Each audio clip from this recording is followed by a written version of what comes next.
तो चलिए अब क्वेश्चन नंबर 1 का थर्ड पार्ट करते हैं। तो इसमें लिखा हुआ है कि cos 45 upon sec 30 degree plus cosecant 30 degree.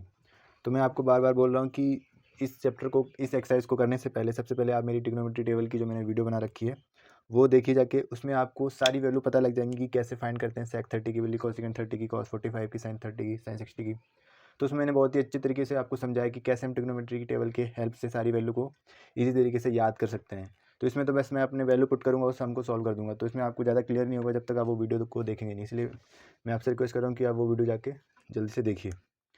तो चलिए इसको सॉल्व कर देते हैं पहले। तो cos 45 की जो वैल्यू होती है वो होती है 1/√2, वो हमने यहाँ पे लिख दी। और sec 30 डिग्री की वैल्यू होती है 2/√3 और cosecant 30 डिग्री की वैल्यू होती है 2। ठीक है। और जैसे कि हम अगर इसको आसानी तरीके से सॉल्व करना चाहें तो sec किसका उल्टा होता है? cos का उल्टा होता है। तो cos 30 की वैल्यू कितनी होती है?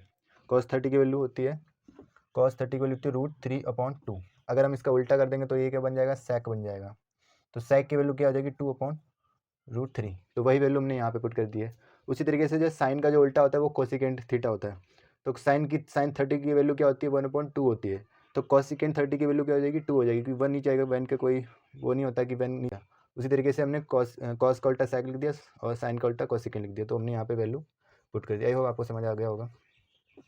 तो चलिए इसको सॉल्व कर लेते हैं।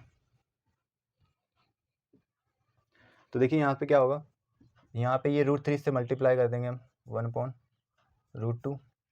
2 प्लस ये √3 से जब मल्टीप्लाई हुआ तो 2√3 बन गया, नीचे आ जाएगा √3। ठीक है। अब देखिए कैसे करेंगे। अब देखिए 1/√2 ऐसे लिख दिया हमने। अब ये जो फोर्थ वाली इक्वेशन है ये ऊपर चली जाएगी, ठीक है, और ये वाली नीचे आ जाएगी। 2 + 2√3।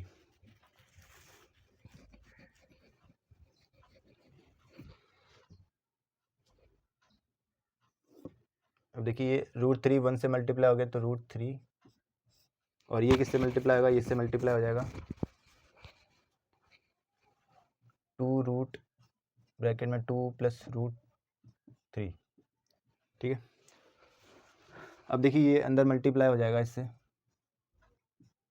2 से √2 मल्टीप्लाई हुआ तो क्या बन जाएगा यहाँ पे? 2√2। ठीक है। अब 2 से √2 मल्टीप्लाई होगा तो 2 बन गया। अब ये √2 से √3 मल्टीप्लाई हो जाएगा, क्योंकि ये सिंपल वैल्यू और ये रूट वाली वैल्यू, तो रूट वाली वैल्यू आपस में मल्टीप्लाई हो जाएगी। तो क्या हो जाएगा यहाँ पे? 2√6। 3 2 6 हो गया यहाँ पे ना। तो ये वैल्यू हमारे पास फाइनल आ गई है। ठीक है। अब ये इक्वेशन हमारे पास बनी हुई है। अब इसको हम क्या करेंगे, इसको हम क्रॉस मल्टीप्लाई करके न्यूमरेटर और डिनोमिनेटर वाली वैल्यू से सॉल्व करेंगे। ठीक है। तो क्या होगा यहाँ पे? 2√2। अब यहाँ पे प्लस है तो इधर क्या हो जाता है? यहाँ पे माइनस हो जाएगा, ऊपर नीचे माइनस हो जाएगा, साइन चेंज हो जाता है ना। अब देखिए ये √3 इससे मल्टीप्लाई होगा तो √3 2√2 - 2√6। अब आपने छोटी क्लास में एक फॉर्मूला पढ़ा होगा, a + b a - b। तो इसका सिंपल जो फॉर्मूला होता है वो क्या होता है? a² - b²। तो ये वाली जो दो वैल्यू है वो हमें ऐसे ही दिख रही हैं, तो हम इसको इस फॉर्म में कन्वर्ट कर देते हैं।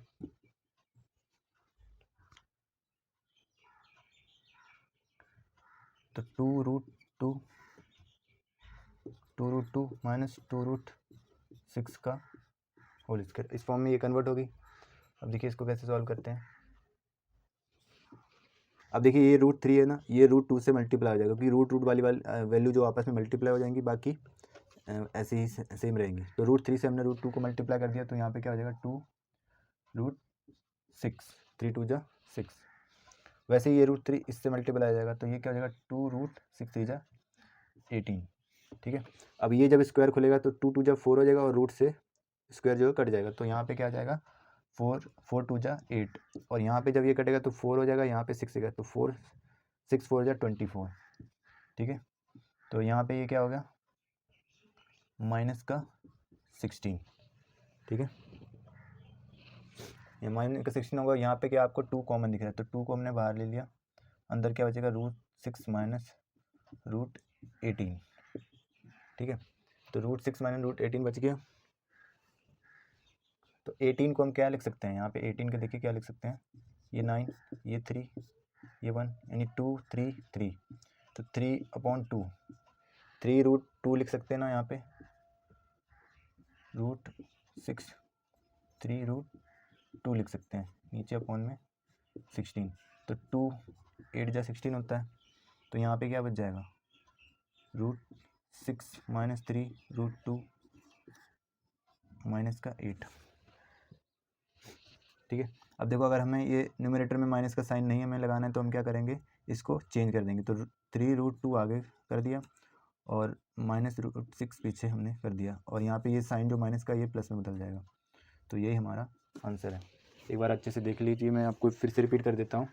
देखिए हमने क्या किया, यहाँ पे हमने cos 45 की वैल्यू पुट की 1/√2 पुट की, उसके बाद sec 30 की वैल्यू हमने पुट की 2/√3 और cosecant 30 की वैल्यू पुट की 2। ये कैसे हमने की कि जो साइन की 30 की वैल्यू, जो cos 30 की वैल्यू होती है वो sec 30 के उल्टी होती है। तो जो cos 30 की वैल्यू होती है वो 2/√3 होती है।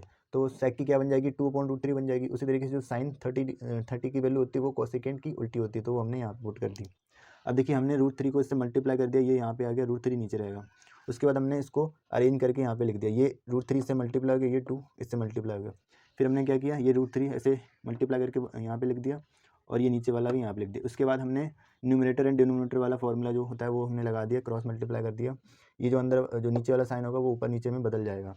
ठीक है, फिर हमने इसको इधर मल्टीप्लाई कर दिया और ये वाला फॉर्मूला हमने यूज़ कर लिया, a + b a - b का होल इक्वल टू क्या होता है, a² - b²।